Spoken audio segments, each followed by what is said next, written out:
And what do you think companies, organizations still need to do to make the workplace more thriving for women? Companies need to think of inclusion and diversity as not one action or one set of actions that maybe they do on, let's say Black History Month, for example, as we discussed a couple of times. But I think they need to kind of understand that every single thing they're doing, they should always think of that inclusion and diversity lens.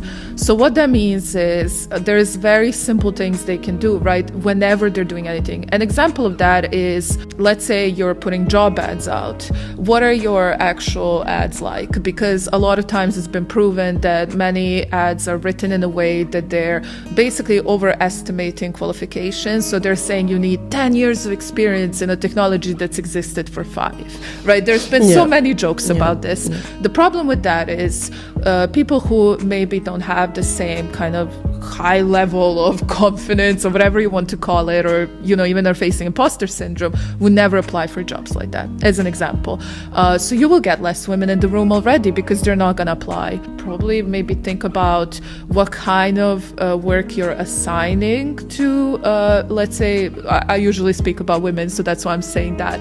Because, for example, what happens is a lot of times is, you're in a room of 5-10 people, who's going to take notes? I really want to know, because 90% of the time someone's going to look at a woman in that room and say, please take notes. Such a good point. And I don't necessarily mind taking notes. I take great notes. Like, it's not about that, but I want to be part of the conversation. I don't want to be seen as a note taker if that's not my core role, right? So I think that's like the main thing is kind of more that kind of understanding your conscious biases, making sure people are trained on them if they don't know. We also need more male advocates at the end of the day. If it's all women trying to fight for women's rights, if it's all women trying to bring more women in, we actually need the men to listen sometimes. They need to be in the room. They need to understand what the struggles are, and they need to be your allies in that journey.